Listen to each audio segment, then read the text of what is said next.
सकाळची वेळ होती. शीलाताई मंदिरात जाण्यासाठी तयार झाल्या. शीलाताईंच्या सुनेने म्हणजे रूपाने सासू आणि नवरा मोहितसाठी आल्याचा चहा बनवला. चहा प्यायल्यानंतर शीलाताई मंदिरात निघून गेल्या. रूपाच्या लग्नाला 1 वर्ष झाले होते. या 1 वर्षात रूपाला तिच्या नवऱ्याचा रागीट स्वभाव चांगलाच कळला होता. त्यामुळे हिम्मत करून रूपा मोहितला म्हणाली, "अहो, मला 2-3 दिवसांसाठी माहेरी जायचे होते. जर तुम्ही..." ती पुढे काही बोलणार तेवढ्यात मोहित मोठ्या आवाजात म्हणाला, "मी कालच तुला नाही म्हणून सांगितले होते. तुला एकदा नाही म्हटलेले समजत नाही का? काय गरज आहे आता मध्येच माहेरी जाण्याची? सतत माहेरी जाण्याचा हट्ट करतेस आणि मी नकार दिल्यावर नाराज होऊन बसतेस. लग्नाआधी 22 वर्ष त्या सर्वांसोबत एकत्र राहून तुझे मन नाही का भरले?" रूपा म्हणाली, "हेच तर तुम्हाला समजायला हवे ना मोहित. मी 22 वर्ष माझ्या माणसांसोबत राहिली आहे. मग मी माझ्या माणसांना कशी विसरू शकते? आणि का विसरू? मी तुम्हाला माहेरी 1-2 महिने राहणार आहे असे नाही म्हणाले. मला फक्त 2-3 दिवसांसाठी जायचे आहे. खूप आठवण येते आहे सर्वांची." मोहित म्हणाला, "2-3 दिवस काय, पण मी तर तुला 2 ताससुद्धा जाण्याची परवानगी देणार नाही." रूपा रडवेल्या आवाजात म्हणाली, "मग मी असे समजू का तुम्ही माझे जीवनसाथी नसून मालक आहात आणि मी तुमची दासी आहे, तुमची गुलाम आहे, जिला प्रत्येक बाबतीत तुमची परवानगी घ्यावी लागते?" मोहित म्हणाला, "मला शब्दांच्या चक्रव्यूहात गुंतवण्याचा प्रयत्न करू नकोस रूपा. तुझ्या अशा शब्दांचा माझ्यावर तीळमात्र देखील परिणाम होणार नाही." नवऱ्याचे बोलणे ऐकून रूपा निराश होऊन किचनमध्ये गेली आणि तिच्या कामाला लागली. मोहित काहीही न खाता पिता ऑफिसला निघून गेला. रूपाने देखील दिवसभर काहीही खाल्ले नाही. संध्याकाळी जेव्हा मोहित ऑफिसवरून घरी आला तेव्हा त्याने रूपाला आवाज दिला, "रूपा, कुठे आहेस तू? पटकन माझ्यासाठी आल्याचा चहा घेऊन ये." मोहितचा संतप्त आवाज संपूर्ण घरात घुमला. रूपाने मोहितचा आवाज ऐकला आणि एकही क्षण वाया न घालवता पटकन त्याच्यासाठी नाश्ता बनवू लागली. सकाळपासून संध्याकाळपर्यंत रूपाला 2 मिनिटे देखील मोकळा श्वास घेण्यासाठी उसंत मिळाली नाही. पहाटे 5 वाजताच रूपाचा दिवस सुरू व्हायचा. पहाटे आंघोळ वगैरे आटोपून ती एखाद्या मोलकरणीसारखी घरातील सर्व कामे करायची. पण एवढे सर्व काही करून देखील मोहित तिच्या कामात चुका काढायचा आणि रूपा तिच्या आईवडिलांच्या घरी जाण्याबद्दल बोलली की तेव्हा मोहितला सर्वात जास्त त्रास व्हायचा. रूपा मोहितसाठी चहा नाश्त्याची तयारी करू लागली. बैठकीच्या खोलीत बसलेला मोहित आज खूपच रागात दिसत होता. सकाळी ऑफिसला जाताना त्याचे रूपाबरोबर भांडण झाले होते. त्यामुळे ऑफिसमध्ये सुद्धा दिवसभर त्याचा मूड खराब होता. त्याला बॉसचे बोलणे खावे लागले होते ते वेगळेच. रूपासोबत भांडण झाले होते तेही कशावरून, तर रूपा माहेरी जाण्याबद्दल बोलली होती. पण मोहितने तिला स्पष्ट नकार दिला होता. त्यामुळे रूपा अश्रू ढाळत राहिली. आईवडिलांच्या घरी घालवलेल्या सुखद क्षणांची आठवण करून रूपाचे डोळे अनेकदा अश्रूंनी भरून यायचे. 3 भावंडांमध्ये सर्वात धाकटी आणि आईवडिलांची लाडकी मुलगी होती रूपा. ती शिक्षणातही हुशार आणि दिसायला सुद्धा एखाद्या अप्सरेपेक्षा काही कमी नव्हती. मोठ्या बहिणीचे लग्न झाले तेव्हा रूपा ग्रॅज्युएशन करत होती, तर तिचा धाकटा भाऊ शिकत होता. अचानक तिच्या वडिलांची तब्येत खराब राहू लागली. रूपाचे हात पिवळे झालेले पाहण्याची तिच्या वडिलांची शेवटची इच्छा होती. त्यामुळे जेव्हा तिच्यासाठी मोहितचे स्थळ आले तेव्हा घरातील सर्वांना मोहित आवडला. त्यामुळे उशीर न करता त्यांनी मोहित आणि रूपाचे लग्न लावून दिले. लग्नानंतर रूपाने स्वतःला आपल्या सासरच्या वातावरणामध्ये गुंतवून घेतले. मोहितच्या बहिणी नेहमी माहेरी यायच्या आणि रूपा देखील हसतमुखाने त्यांचा पाहुणचार करायची. पण तरीही मोहित तिच्याशी वाईट वागायचा. त्याचा असा स्वभाव पाहून रूपा निराश असायची. पण तिच्या सासूबाई शीलाताईंचे आणि रूपाचे चांगले जमायचे. त्या एकच अशा होत्या ज्यांच्या आधारे रूपा सर्व काही सहन करत होती आणि स्वतःवर संयम ठेवून होती. शीलाताईंना 2 मुली आणि 1 मुलगा होता. दोन्ही मुलींच्या लग्नानंतर मोहितच्या लग्नावेळी त्यांच्या मनामध्ये फक्त हा विचार आला होता की दोन्ही मुली सासरी गेल्यानंतर मुलींच्या नसण्याने घरात निर्माण होणारी पोकळी फक्त एक सूनच दूर करू शकते आणि घरात तेजस्वीपणा टिकवून ठेवू शकते. म्हणून त्यांनी मनापासून ठरवले होते की त्या मोहितच्या बायकोची सासू नाही तर आईप्रमाणे काळजी घेतील, कारण त्यासुद्धा 2 मुलींच्या आई होत्या. त्यांना वाटत होते की जर सासरी सुनेला त्रास झाला तर आपल्या लेकी बाळांनाही त्यांच्या सासरी त्रास होणारच. शीलाताईंना लग्न झाल्यावर खूप सासूरवास सहन करावा लागला होता, पण तरीही त्या आपल्या सुनेला मुलीसारख्याच वागवत होत्या. असो, इकडे रूपा मोहितसाठी चहा नाश्त्याची तयारी करत होती की अचानक तिच्या छातीत खूप दुखू लागले.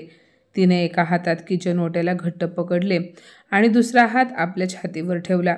तिला श्वास घ्यायला देखील त्रास होत होता.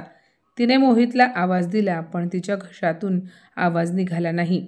खूप मुश्किलीने ती स्वतःला सांभाळून उभी होती. तेवढ्यात मोहित मोठ्या आवाजात म्हणाला, "काय ग, चहा बनवायला एवढा उशीर लागतो का?" शीलाताई म्हणाल्या, "अरे पण तू एवढ्या मोठ्या आवाजात का बोलतोय? सोनबाई तुझ्यासाठी काहीतरी नाश्ता बनवत असेल. तू सकाळी काहीही खाऊन गेला नाहीस आणि डबासुद्धा घेऊन गेला नाहीस. ती गेटपर्यंत डबा घेऊन तुझ्या मागे धावत आली होती, पण तुला कसला राग आला होता कोणास ठाऊक." शीलाताईंनी मोहितच्या हातात थंड पाण्याचा ग्लास दिला आणि म्हणाल्या, "हे घे थंड पाणी पी आणि तुझा राग जरा शांत कर." मोहित म्हणाला, "आई बघ ना, किती उशीर झाला आहे मला ऑफिसवरून येऊन आणि रूपाने मला अजूनही ना चहा दिला आणि ना पाणी विचारले. कोणास ठाऊक दिवसभर घरामध्ये बसून काय करत असते. इथे मी दिवसभर ऑफिसमध्ये काम करून थकून जातो आणि घरी आल्यावर ही बाई नवऱ्याला चहा पाणी देखील विचारत नाही. आई, मला कधी कधी तर असे वाटते की उगाच तू माझे त्या रूपाशी लग्न लावून दिलेस. लग्नाआधी मी चांगले आयुष्य जगत होतो.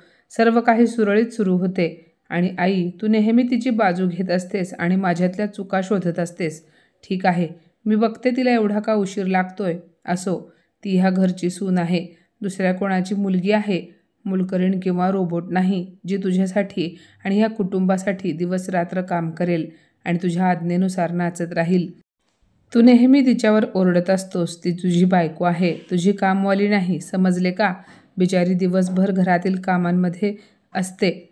मला यात गुडघेदुखीमुळे काहीही कामे होत नाहीत. ती एकटी सर्व कामे करते आणि तू तिच्यावरच ओरडतोस."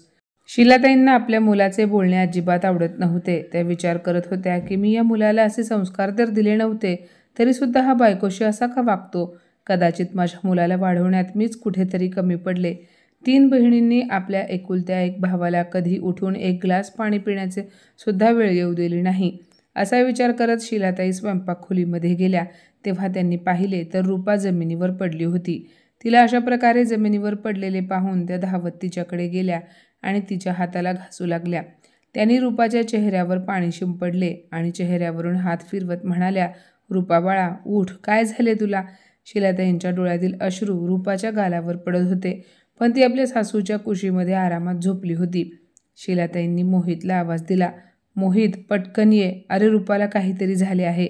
तो रागाने म्हणाला, "आता काय झाले हिला?" तो सोफ्यावरून उठला आणि आईचा आवाज ऐकून स्वयंपाकखोलीत आला आणि म्हणाला, "आई, काय झाले हिला? नवीन नाटक वगैरे करते आहे का ही? हे बघ, नकोय मला चहा वगैरे. पडू दे तिला इथेच. घरात बेड नाही ना, त्यामुळे ती इथे किचनमध्ये येऊन झोपली आहे." शीलाताई म्हणाल्या, "अरे गप्प बस. तू आधी डॉक्टरांना फोन लाव. मला असे वाटते की हिचा BP लो झाला आहे किंवा मग हार्ट अटॅक आला आहे. आणि उष्णता देखील किती वाढली आहे. बहुतेक हिला उष्णतेमुळे चक्कर आली आहे." मोहित म्हणाला, "आई, हिला काहीही झाले नाही. ही फक्त काम न करण्याचे बहाणे शोधत आहे आणि मी सांगतो की ही काहीतरी नाटक करण्याचा विचार करत असेल, जेणेकरून मी तिला ताबडतोब तिच्या माहेरी सोडू शकेन." शीलाताई म्हणाल्या, "तुझे रूपाबरोबर सकाळी ह्याच गोष्टीवरून भांडण झाले होते ना? आणि ह्याच कारणामुळे रूपाने देखील सकाळपासून काहीही खाल्ले नाही.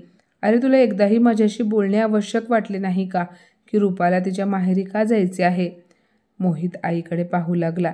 त्या म्हणाल्या, "आता वेळ वाया घालवू नकोस. पटकन गाडी काढ आणि तिला हॉस्पिटलमध्ये घेऊन चल." मोहित भले रागाने बोलत होता, पण तो रूपावर खूप प्रेम करत होता. त्यामुळेच तर तो तिला आपल्यापासून दूर कुठेही जाऊ देत नव्हता. त्याच्या चेहऱ्यावर थोडी काळजीही दिसत होती. हळूहळू मोहितचा राग कमी होत होता. बेशुद्ध पडलेल्या रूपाला पाहून मोहितला समजले होते की ती कशी त्याच्या प्रत्येक लहान मोठ्या गरजांची काळजी घेते. ती घरातील सर्व जबाबदाऱ्या व्यवस्थित पार पाडत त्याला आणि त्याच्या आईलाही पाहते. त्यामुळे त्याला जाणवले की तो रूपाशिवाय अपूर्ण आहे. हॉस्पिटलमध्ये गेल्यानंतर डॉक्टरांनी चेकअप केल्यावर सांगितले की रूपा गरोदर आहे. ते म्हणाले, "कधीकधी गर्भधारणेनंतर महिलांना अशा प्रकारच्या समस्येचा सामना करावा लागतो." ही बातमी ऐकून मोहित निराश झाला. मोहितला त्याच्या चुकीची जाणीव झाली होती. तो विचार करायला लागला की रूपा मला एवढा मोठा आनंद देणार होती आणि मी तिच्यासोबत किती चुकीचे वागलो. हा विचार करून त्याचे मन अस्वस्थ झाले. इतक्या वर्षांनी घरात पाळणा हलणार, बाळाच्या हसण्याचा रडण्याचा आवाज घरात घुमणार असा विचार करून शिलाताई खूप आनंदून गेल्या होत्या. जेव्हा रूपा शुद्धीवर आली तेव्हा शिलाताईंनी तिच्या डोक्यावरून प्रेमाने हात फिरवला आणि म्हणाल्या, सुनबाई, मला ठाऊक आहे मोहितने तुला खूप त्रास दिला आहे, पण तू काळजी करू नकोस. मी तुझ्यासोबत आहे आणि नेहमी तुझ्या पाठीशी खंबीरपणे उभी असेन. शिलाताईंनी लगेचच रूपाच्या आईला फोनवर ही आनंदाची बातमी दिली. त्या म्हणाल्या, विहीणबाई, तुम्ही लवकर इकडे या आणि जोपर्यंत रूपाला तुमच्यासोबत राहायचे आहे तोपर्यंत तुम्ही इथेच आमच्या घरी राहा. मला ठाऊक आहे ह्या दिवसात ती तिच्या मनातील भावना माझ्यापेक्षा जास्त मोकळेपणाने तुम्हाला सांगू शकेल. तिला काय खावेसे वाटते, काय करावेसे वाटते हे ती मला इतक्या मोकळ्या मनाने सांगू शकणार नाही जितके ती तुम्हाला सांगू शकेल. त्यामुळे तुम्ही इकडे या. आता आपल्या दोघींना मिळून रूपाची काळजी घ्यायची आहे. आपल्या सासूच्या तोंडून असे शब्द ऐकून रूपाचे डोळे पाणावले. तिच्या मनातून एक आवाज आला, रूपा, तू तर खूप भाग्यवान आहेस ग, म्हणून तुला अशी समजूतदार सासू मिळाली. त्यानंतर रूपाची आई मुलीच्या सासरी तर आली, पण लोक आणि समाजाची भीती त्यांना सतावत होती की आई मुलीच्या सासरी येऊन राहिली म्हणून लोक काय म्हणतील. शिलाताईंनी विहीणबाईंची मनस्थिती व्यवस्थित समजली होती. त्यामुळे शिलाताई रूपाच्या आईला म्हणाल्या, विहीणबाई, आपण लोकांचा विचार करून जगणे तर सोडून देऊ शकत नाही ना. लोक काही ना काही बोलतच राहतील, कारण शेवटी काहीही झाले तरी ते लोक आहेत. पण आपल्याला आपल्या मुलांबद्दल विचार करायला हवा, एवढेच मला समजते. आता सध्या तुमच्या मुलीला तुमची गरज आहे, त्यामुळे अशी कोणतीही गोष्ट तुम्ही डोक्यात घेऊ नका. रूपा सासू आणि आईच्या मध्ये येऊन बसली आणि म्हणाली, मला तुम्हा दोघींची गरज आहे.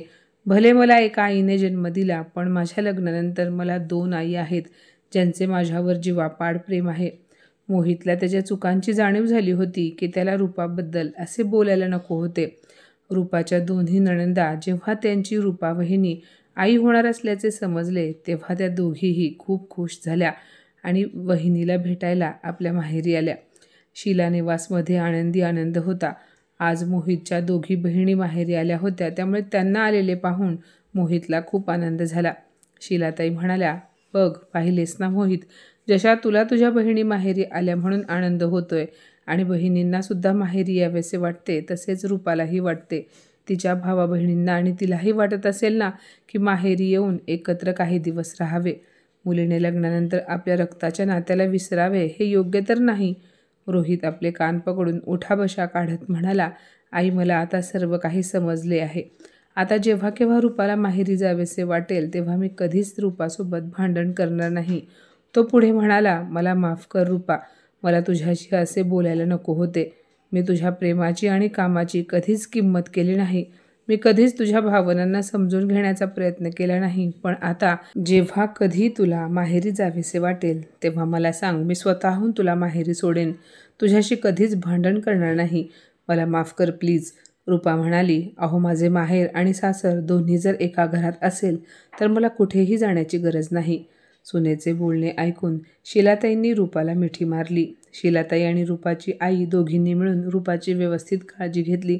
काही महिन्यानंतर रूपाने जुळ्या बाळांना जन्म दिला, एक मुलगा आणि एक मुलगी. रूपा म्हणाली, मी सुद्धा 2 मुलींची आई झाले. हे जेव्हा रूपा आपल्या दोन्ही आईंना म्हणाली तेव्हा समोर उभ्या असलेल्या दोन्ही नणंदा हसत म्हणाल्या, मुली नाही, एक मुलगी आणि एक मुलगा आहे, नीट बघ ना वहिनी. रूपा म्हणाली, ताई, अहो, मुलाच्या लग्नानंतर आणखी एक मुलगी येईल ना, मग झाले ना मी 2 मुलींची आई. हे ऐकताच सर्वजण हसू लागले. खरंच असा विचार जर प्रत्येकजण करू लागले तर मुलींना त्यांच्या सासरच्या घरात माहेरची कमतरता कधीच भासणार नाही. तर माझ्या मित्रमैत्रिणींनो, आजची ही कथा तुम्हाला कशी वाटली कमेंटमध्ये नक्की सांगा आणि अशाच नवनवीन कथा ऐकण्यासाठी प्रज्ञा मराठी स्टोरीजला नक्की सबस्क्राईब करा. धन्यवाद.